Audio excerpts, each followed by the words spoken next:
let's talk founder versus early employee. Is a startup early employee just someone doing the same amount of work, but with significantly less equity?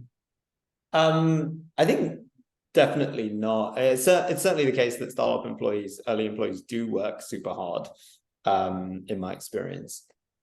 But I think fundamentally you've got to view it from the lens of the risk reward ratio, as well as like just the emotional trauma of being a founder.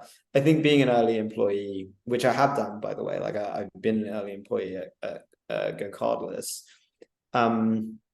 It is obviously it's like, you don't have as much equity in the founders, and that is frustrating for sure, especially for the early employees that make that like really seismic difference to the trajectory of the business.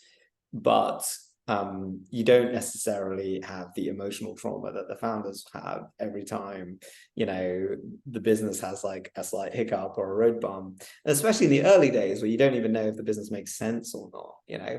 And I think if you're joining a company where the founders have got real customers, got real traction, have raised money, and are actually making progress, then I think the risk reward ratio as an early employee is like pretty reasonable, actually, especially because the founders are probably being paid much less than you at the early stages. I mean, our first employees make literally hundreds of thousands of dollars more than either Jack or I do.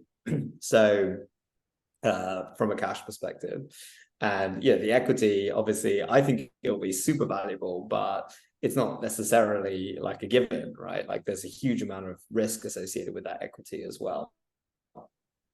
So on net, I think the risk reward ratio is good, provided that you're joining a company that has real traction, has real growth, and can pay you fairly.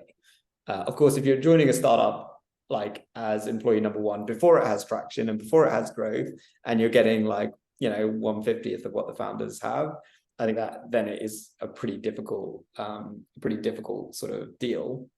But if you're joining a little bit later on, then the risk reward ratio starts to make more sense.